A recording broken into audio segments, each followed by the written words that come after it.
गुणः परधर्मात् स्वनुष्ठितात् स्वधर्मे निधनं श्रेयः परधर्मो भयावहः परधर्मो भयावहः।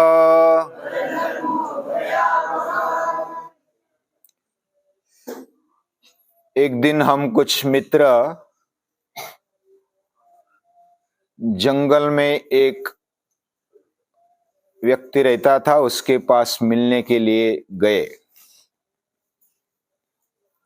यानी आसपास भी रहते थे लेकिन दूर दूर थे। निसर्ग में नेचुरल ऐसी परिस्थिति में वो रहता था।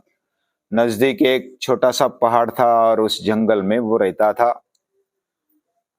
अच्छा घर बनवाया था। तो उधर जाते जाते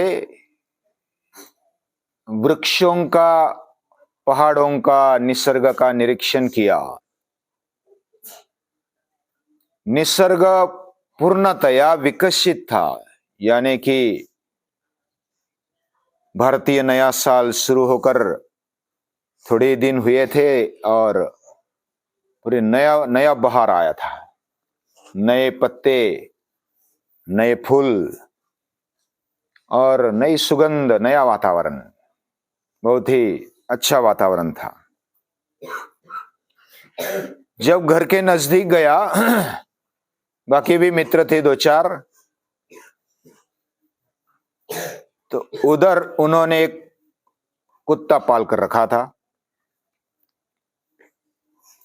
और उसको मालूम पड़ा, उसको गंध आती है, दूर से ही मालूम पड़ा कि कोई आया है। हम भी पहली बार जा रहे थे, उस व्यक्ति को मिले थे लेकिन घर नहीं गए थे, तो घर में पहली बार जा रहे थे। वो कुत्ते को गंध आ गई और उसने आक्रमण कर दिया हम पर। हम तो चारों मिल गए साथ में कि अभी बचना मुश्किल है। वो इतने द्वेष से आ गया था कि अभी किसी को ना किसी को फाड़ेगा, इस प्रकार वो आया था। तो हम भी देहात में रहते हैं, तो मैंने बोला कि सभी बैठ जाओ, साथ में बैठ जाते हैं। तो सभी ने एक दूसरे के हाथ पकड़े, साथ में रहे और बैठ गए। नजदीक आकर उसने अपना आक्रमण कम कर दिया, लेकिन भौंकना कम नहीं हुआ था। जब मित्र ने देखा तो वो दौड़कर आ गया और उसको बोला कि मोती पीछे हट जा। तो मोती उसका नाम था, वो पीछे हट गया। बाद में फिर गप्पे हुई, मिलना हुआ।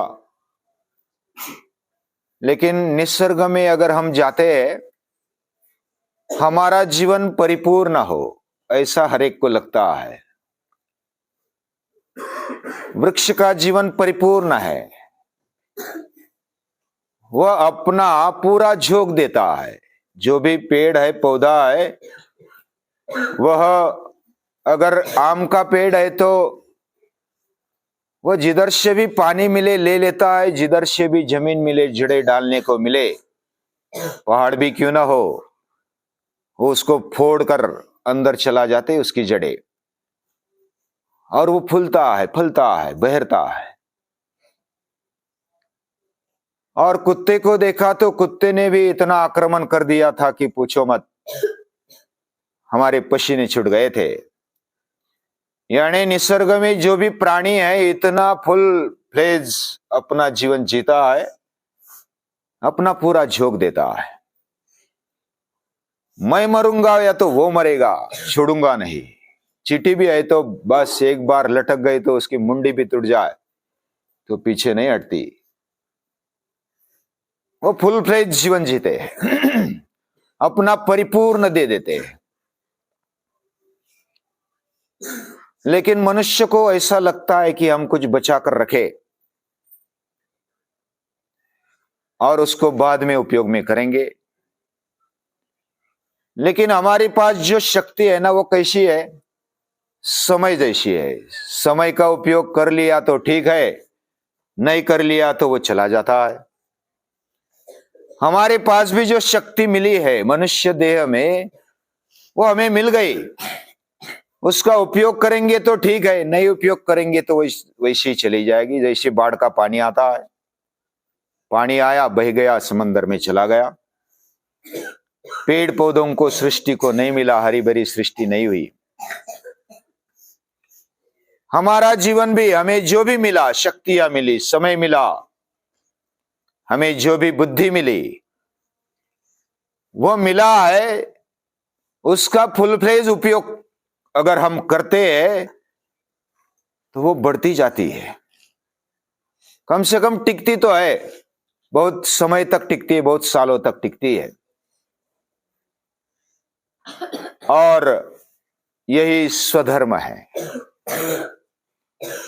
हम अपने कृति में पूरा सहभाग ले। समझो कि मैं अभी बोल रहा हूं, मैं बोलने में पूरा सहभाग लूं। आप सुन रहे तो आप सुनने में पूरा सहभाग ले।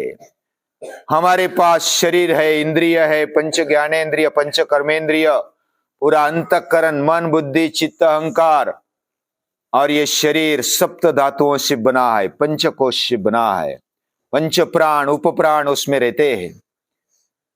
इसको पूरा झोंक देंगे। एक गुजरात में राममूर्ति की कहानी है, वो इतिहास है, हो गए वो। राममूर्ति बचपन में उनको इतनी बीमारी आ गई थी, वो छोटे थे, उनकी सर्दी कभी मिटती नहीं थी, हर रोज पानी आता था नाक में, और दुर्बलता इतनी थी कि पूछो मत। डॉक्टर ने बोला कि इसको ऐसी बीमारी आ गई है, और उसके कारण वो अभी ज्यादा दिन तक जिंदा नहीं रहेगा। और उस समय ऐसे रोगों को कोई ज्यादा इलाज नहीं था। और वो राममूर्ति ने भी सुना, बच्चा था 10-11 साल का, उसने सुना, लेकिन वो हिम्मतवान था। दुर्बल होने पर भी वो हिम्मतवान था। उसने ऐसा सोचा कि जो भी हो जाए, ऐसा ही मरना है, वैसा भी मरना है, कर कर मरेंगे, लड़कर मरेंगे। ऐसा सोचकर उसने व्यायाम करना जारी रखा, चालू रखा, और बढ़ाता गया। और इतना व्यायाम करता था, इतना धीरे धीरे बढ़ाया, और इतना व्यायाम करता था, यानी सुबह से लेकर के उसको 10, 11, 12 बज जाते थे। और लास्ट में पसीना होने के बाद वो नदी में कूद पड़ता था, स्विमिंग करता था। स्विमिंग करने के बाद वो बाहर आ जाता था तो उसको उठने का मन नहीं होता था, पूरा झोंक देता था। उसको बाकी मित्र उठा कर ले जाते थे, इतना वो थकता था। अभी कुछ महीने में वो सर्दी गायब हो गई। उसका जो रोग था, टीबी हुआ था शायद, अभ्यास करना पड़ेगा, वो भी खत्म हो गया। उसकी भी कोई दवा नहीं थी, और वो पहलवान बन गया। वो 5-5 हजार डिप्स, 5-5 हजार बैठक लगाता था, और खाना भी, यानी पूरा पूरा दम निकाल देता था, यानी उठने का भी मन नहीं हो जाए। उसने पूरा झोंक दिया, और वह भारत का एक ताकतवान पुरुष बना। राममूर्ति, अभी भी उनका नाम हम लेते हैं। ऐसा बोलते उन्होंने भैंस गिरी थी गटार में, और कुछ लोग, 10-15 लोग उसको उठाने के लिए, खींचने के लिए प्रयास कर रहे थे, तो उनको वो आ नहीं रही थी, वो बीमार थी। और भैंस कितनी वजनदार होती है। तो राममूर्ति उधर से जा रहा था, एक बोला कि अरे पहलवान, तू तो बहुत ताकतवान है, ये खींचना है। वो बोला कि हो जाओ साइड में, और सचमुच बाकी साइड में हो गए। उसने भैंस को पकड़ा और खींचा और बाहर लेकर आया, अकेले ने। इतनी ताकत थी उसकी। यानी हम अपनी मेहनत करेंगे, पुरुषार्थ करेंगे, तो हो सकता है, होता है। इसमें क्या है, पूरा झोंकने की बात है। जैसे कुत्ते ने पूरे झोंक दिया अपने आप को, चींटी झोंक देती है अपने आप को, वह फिर विचार नहीं करती मैं मरूंगी या जीऊंगी। कुत्ता विचार नहीं करता मैं मरूंगा या जीऊंगा, लेकिन बस मुझे आक्रमण करना है। पूरे शक्ति के साथ, पूरे सावधानी के साथ वो आक्रमण कर देता है। पेड़ भी अपने पूरे शक्ति के साथ बढ़ते और वही उसकी परिपूर्णता है। हमारा जीवन भी, भले केल का पौधा कभी आम नहीं बन सकता, ये बात है। आम का पौधा कभी पीपल का वृक्ष नहीं बन सकता, लेकिन हम जो भी है, हमने कुछ ऐसा लेकर आए हैं, या तो जो भी बीज हमारे अंदर है, उसके अंदर, जैसे वटवृक्ष का बीज बहुत छोटा होता है, लेकिन वटवृक्ष उसमें से निकलता है और वो फुल-फ्लेज वटवृक्ष बन जाता है। उसको जो भी परिस्थिति मिले वो उसका विचार नहीं करता, लेकिन बस मुझे अपना परिपूर्ण देना है, यही हमारे हाथ में होता है। और स्वधर्म दूसरा क्या है, हम ऐसे धर्म के बारे में अगर सोचते तो हम बाकी जो 10-12 धर्म है पूरी दुनिया में, वही सोचते हैं कि ये धर्म है, लेकिन वो धर्म है क्या नहीं है, अभी हमारा अभ्यास चल रहा है। धर्म किसको बोलेंगे, धारणात धर्ममित्याहु धर्मो धारयति प्रजाः। जो व्यक्ति जीवन को धारण करता है और प्रजा को, समाज को धारण करता है। अभी धारणा शक्ति क्या है, इसके बारे में अगर हम थोड़ा अभ्यास करेंगे तो पता चलेगा। धारणा यानी, जैसे हमारे दादा ने उदाहरण दिया कि छाननी है चाय गालने वाली, उसमें से चाय गलती है लेकिन उसमें पाउडर रह जाती है, लेकिन पानी डालेंगे तो पानी पूरा की पूरा नीचे आ जाता है। उसमें पानी धरने की क्षमता नहीं है, लेकिन थाली लेंगे, वाटकी लेंगे या तो ग्लास लेंगे तो उसमें पानी भरता है, पानी उसमें समा जाता है, वो पकड़ के रखता है। तो ग्लास में पानी भरने की धारणा शक्ति है, थाली में पानी धरने की धारणा शक्ति है, पोटेंशियल। और स्वामी विवेकानंद कहते हैं, गीता कहती each one is potentially divine. हमारे अंदर दैवी गुणों का भंडार है। मां शुच संपदन दैवीम अभिजातोषी, यानी तू शोक मत कर, तेरे अंदर दैवी गुण भरे पड़े हैं। अर्जुन को प्रतिनिधि बनाकर हम सभी को बताया है, सभी के अंदर दैवी गुण पड़े हुए हैं, लेकिन उसको सही भूमि नहीं मिलती, सही वातावरण नहीं मिलता। वो बीज उसमें भरा पड़ा है, पूरे वृक्ष भरा पड़ा है, लेकिन वो पत्थर पर गिरा है, उसको पानी नहीं मिलता तो वो अंकुरता नहीं। हमारे अंदर ऐसी बहुत सारी क्षमताएं पड़ी है, टैलेंट है, लेकिन साइलेंट है, वो सुप्त है, अव्यक्त है। उसको जगाने के लिए हम खुद भी मेहनत कर सकते हैं और खुद ही अच्छा मेहनत कर सकते हैं, जब फुल फ्लेज पूरा सहभाग हम लेते हैं। जैसे हम अभी सूर्य नमस्कार कर रहे हैं, एक उदाहरण देता हूं, बहुत सारी बातें कर रहे हैं, एक उदाहरण के तरीके सूर्य नमस्कार कर रहे हैं। और पहले तो पाठशाला में आने पर ऐसा लगता था कि अरे 108 सूर्य नमस्कार इतने कहाँ करेंगे, कैसे करेंगे, एक करेंगे तो हाथ पांव दुखने लगते, एक राउंड करेंगे तो, कि 108 करना तो कितना मुश्किल है, अशक्य है हमारे लिए। लेकिन धीरे धीरे ऐसा सोचने वाले भी अभी तो करते दिखाई देते हैं, यानी हम कर सकते हैं। उसको दिन लगेंगे, मेहनत के लिए समय लगेगा, लेकिन आई कैन डू, मैं कर सकता हूं, ये ताकत आ जाती है, ये हिम्मत आ जाती है। और ये हिम्मत हमारे स्वधर्म को जगाती है। और श्रेयान स्वधर्मो विगुणः, ये हमें देह मिला, शरीर मिला, और ये हम ही अच्छा बना सकते, कर सकते, उसको रख सकते। हमें जो भी मिला वो हमारा धर्म बन गया, और शरीर धर्म को पालना, उसको खाना पीना देना, समय पर स्वच्छ करना, ये किसका धर्म है?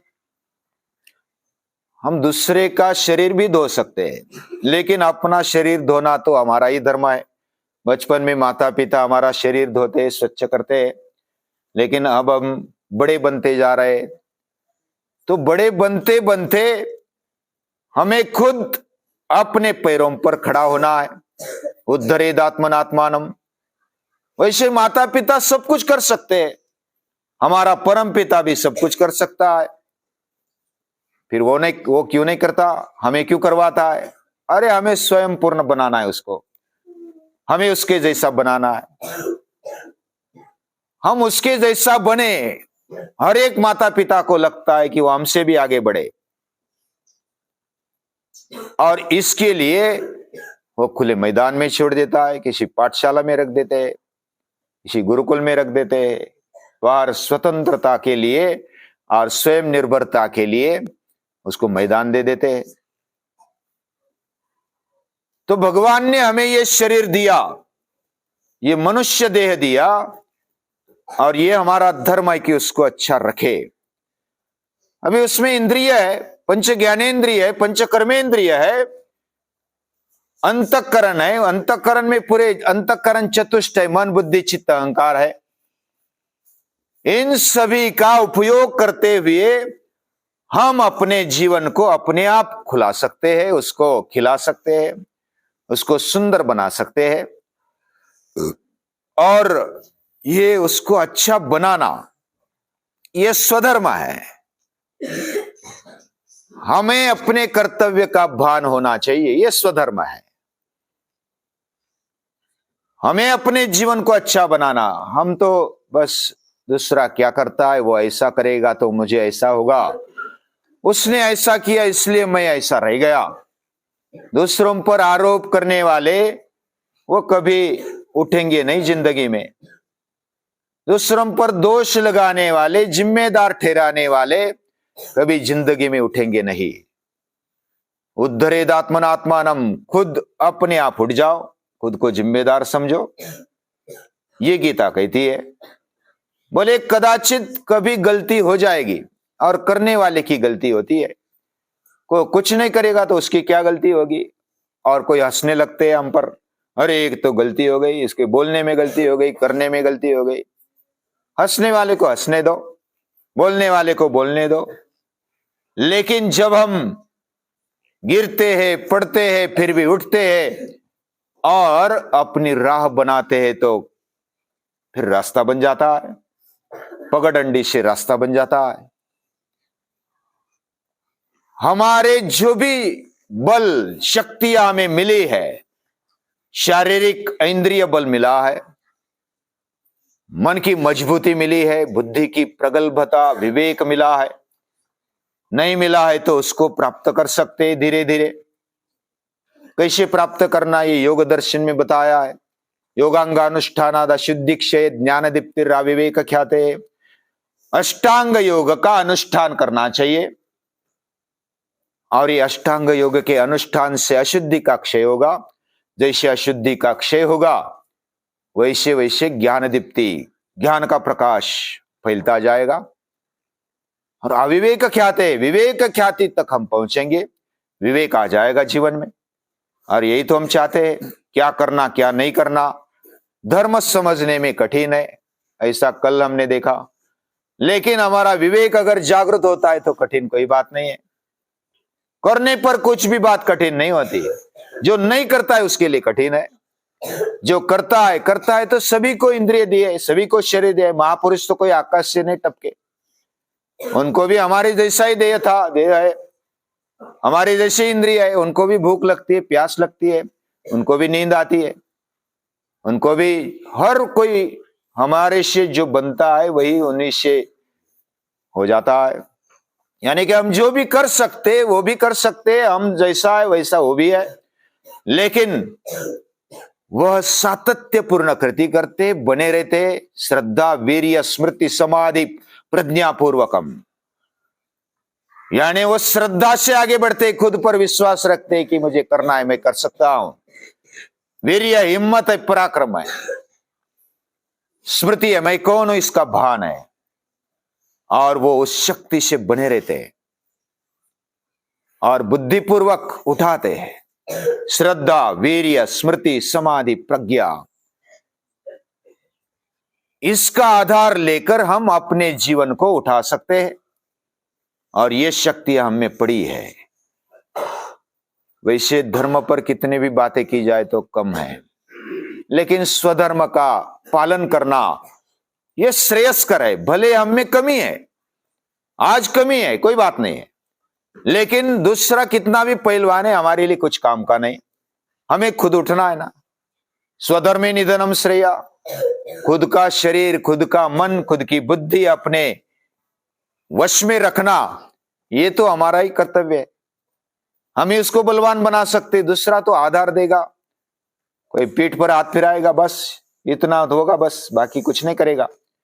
उठना तो हमें है, और यही स्वधर्म है। स्वधर्मे निधनम, बस करते करते मरण भी आ जाए तो अगले जन्म में फिर करेंगे और आगे बढ़ेंगे। ये मरण देह का मरण है, हमारा मरण नहीं होता। ये गीता कहती है, परधर्मो भय, दूसरा जैसा कहेगा वैसा मैं करूंगा। शुरुआत में कोई बात नहीं, करेंगे, लेकिन जो विवेक से हम अगर बुद्धि चलाकर जो हम उठाते हैं, स्वयं उठाते हैं, तो वह धर्म श्रेयस्कर है। दूसरों ने बताया हुआ कितना भी आदर्श हो, लेकिन हमारे लिए प्रैक्टिकल वो होना चाहिए, होता नहीं वो। हम प्रैक्टिकल क्या है वो सोच करके आगे बढ़ाए, और इस तरह धर्म को समझकर हम आगे बढ़ते हैं तो भगवान को भी आनंद होता है। उसको आनंद देने के लिए हमारा जीवन है, हमें भी खुद आनंद आता है। उसको याद करते हैं, उसको बारंबार नमस्कार।